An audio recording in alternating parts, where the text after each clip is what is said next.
Hi, I'm Duncan and welcome to my latest video blog. I'm very delighted to have with me Gerry Anderson fan Jack Churchyard. Jack, thank you very much for agreeing to do the interview. And of course, I've just got the wind just blown over my notes. But we're talking basically about the concert that we've been to. It was about 3 weeks ago now. The concert in Birmingham, Stand By for Action 2. I can't even remember. They had another name, didn't it, to it? Can you recall that? But what the name of the other name of the concert was? It Uh, was it was Stand By for Action. yeah, had another name to it. But did you enjoy it? Yes, I did. Why was that? I loved listening to the concert because it was a live orchestra playing all the tunes I recognised and grew up with. I like the orchestra dressed up as characters from Gerry's TV shows in the interval. And in the interval, I like looking at the exhibition of old Anderson merchandise and bought a Space 1999 comic anthology. Lovely. Did you have a favourite piece in the concert? I've got lots of favourite themes composed by that were in Gerry's TV shows. Three of ours: the Thunderbirds March, which is the most iconic of the Anderson music, which was originally composed by Barry Gray, of course, and the incredible Zero X theme, and the catchy and dramatic theme to New Captain Scarlet. That's by Crispin Merrill. That's right. Yeah. Yeah, he also, I remember he also composed the music and theme scores to Space Precinct and Lavender Castle. Do you like Lavender Castle? It's all right. I used to watch it on CITV about a quarter of a century ago, and I haven't seen that for a long time. Although it was a bit childish, it helped me with drawing stories for younger children. I noticed it was a television show for younger kids as well, bit under eights, I'd say. So you're a storyteller as well? I used to write stories for children as well, but I haven't done that for a long time because I've been too busy socialising with my housemates. All right, well that sounds brilliant. Certainly keep that sort of on the boil because I've written film scripts and stuff and I never knew that. oh yeah, I'll tell you about it another day. Was there any piece of music that you would love to have seen in the concert that wasn't there? Well, there was they forgot about the White as Snow song from Captain Scarlet and the Mysterons. A pity that was. That's a good piece of music. I Yeah, don't know that's why the Dickens they hadn't played that there. well. There must be so many. There must be so many pieces of music that I guess. I mean, I felt that the Zero X was a little bit short. Oh, yes. I'd like to have seen that a little bit more. Um, who introduced you to the world of Gerry Anderson? Well, I can't remember who introduced me to that world, but Mum's got drawings of Thunderbird vehicles. I did a nursery 33 years ago, about 32 years ago actually. That would be in the 1990s, I think, That's when right. the Thunderbirds really took off again. That's right, early 1990s. When it was networked in the UK for the first time on BBC Two of all That's places. right. That's right. And Tracy Islands couldn't get enough of Thunderbird toys, or they had a massive shortage both that time and in the 2000 time as well. Pity. Yeah, but I think everybody Tracy got their Islands toys shortage. in the end. Oh yeah. Um, um, what's your favourite Gerry Anderson show? My favourites are Thunderbird, Stingray, and Captain Scarlet because they were the first three I encountered as a child. I also watched. I remember watching Joe 90, then Space Precinct, and Lavender Castle. Lovely. What's your favourite Anderson theme? Well, I did tell you that I liked the. I already told you what I liked. It's Thunderbirds March 0X and New Captain Scarlet. Oh right, yes, sorry, I'm with you. Sorry, I've got a memory like a sieve. And what's your favourite Anderson craft? I liked the 0X because it was so incredible, and it also had a junior vehicle which travelled on planet surfaces, and I think it might have, not sure if it travelled underwater. And I also like Thunderbirds 1 and 2, they're simply the best, and the reason why I like Thunderbird 1 is because it's such an amazing aircraft that it's a rocket that flies in, and an aeroplane that flies in the sky, of some kind of a futuristic, flying, incredible, fantastic flying machine. Yeah, and I liked Stingray because it was the submarine. It was because it was so looked incredible and very much high tech and not shaped like an ordinary submarine. And What was your first Gerry Anderson toy? I think I had. I remember I had got the Thunderbirds toys by Matchbox, which were Thunderbirds 1 to 4, and I got still got them in my loft, and the old Tracy Island 2 in my loft as well. And I painted a mural of Gerry Anderson's characters about 18 years ago. Wow, that's lovely.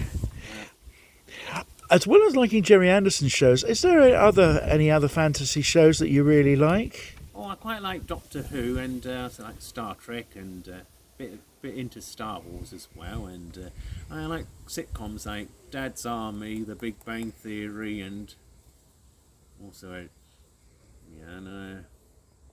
I also like Nintendo. Have you heard of Nintendo, that video games company?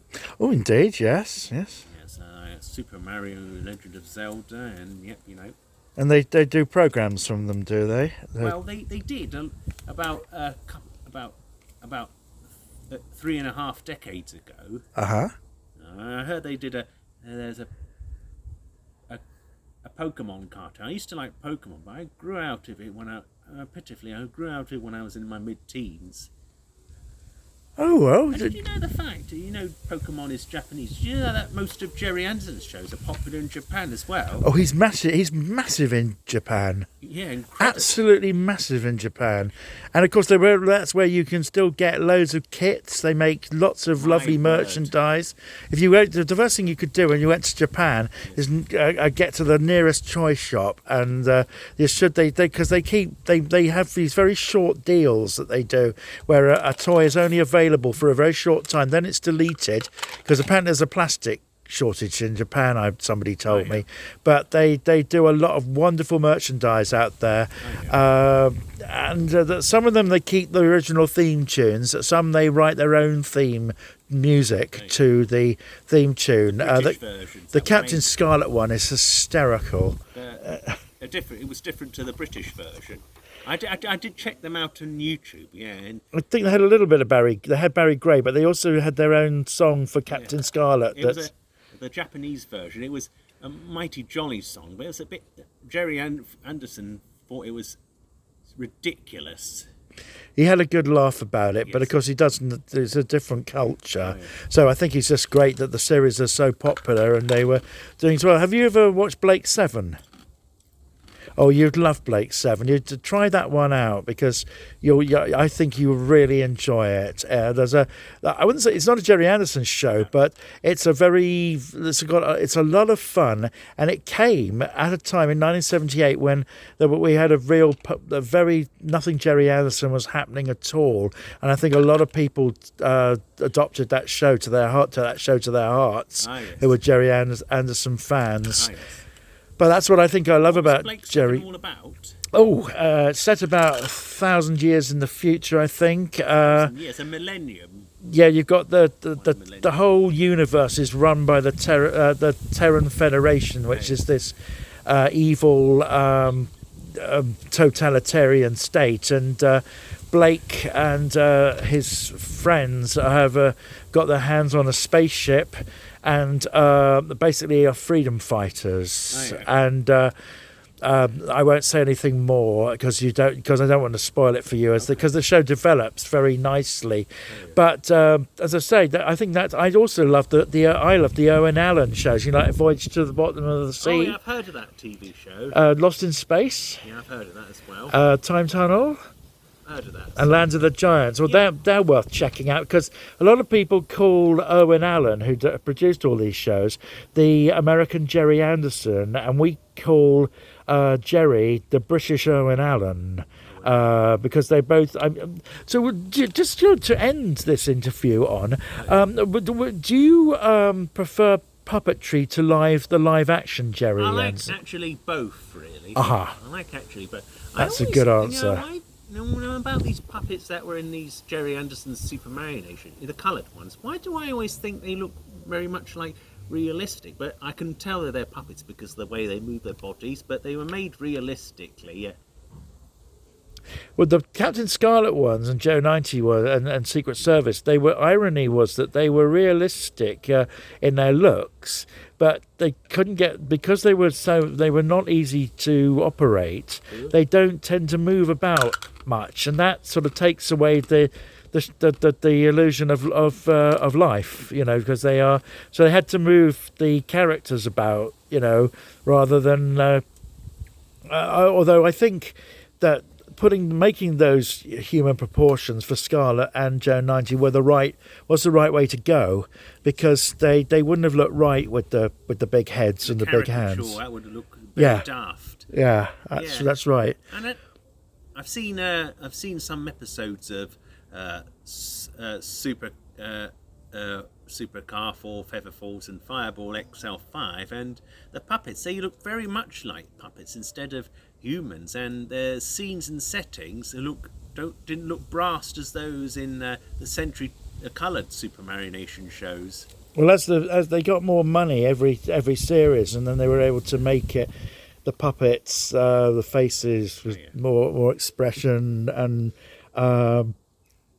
and build bigger sets, and just make the production values was just higher. But I think we'll conclude with the fact that they continue to thrill people of all ages, 60 years after many of them were made. And just to ask you one more question, do you think which show would you like to see remade or brought back again with new episodes out of all the Gerry shows? Well, I have seen. I know there's. Both Gerry Anderson's top TV shows, Thunderbirds and Captain Scarlet, were remade in CGI in this century because it was enabled the characters to become versatile and do more actions than they did when they were puppets. So I was just thinking, would have been a good idea if they remade Joe 90 as a modern day kid, and the same animation that was a new Captain Scarlet. And perhaps I was just wondering if Fireball XL5 could have been remade, and it would have been used some versatile futurisms like the Fireball XL5 and the other Fireball rocket ships of the World Space Patrol, using laser cannons, and its crews, pilots, astronauts, could have used hoverboards to float around in space. They're maybe oxygen pill. I wonder what their suits would look much more advanced, much more updated and advanced, and they probably could use oxygen pills as well. I think that the suits, you'll get that in the comics. I think they were a bit more serious than the actual TV show, and there's Zuni has been jettisoned out of the cockpit, as it were, and but he did appear, had his own slot in the TV 21 comic, so he wasn't completely left out in the cold. Jack, it's been an absolute pleasure interviewing you, one of the most enjoyable interviews. I also enjoyed the one that I had with Jenny and Chris at the. So thank you very much for your time. And let's drink to lots more Gerry Anderson merchandise, and hopefully a Gerry Anderson program on TV or cinema screen sometime. Oh, yes. Yeah, you haven't closed, have you? No, I'm still going. I just wanted to say, On my birthday last Friday, I got some Anderson related gifts like the technical manuals of Fireball XL5 and UFO and UFO Destruct Positive audio CD set. Lovely. That's very They were nice. made by Big Finish, not Anderson Entertainment.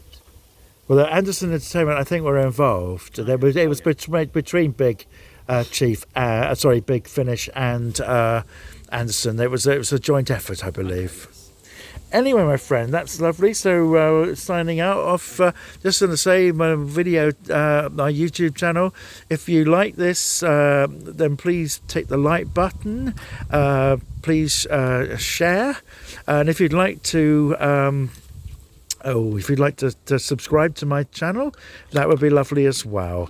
Anyway, as I say, thank you very much, Jack, and we'll see you all soon. God bless. There you go.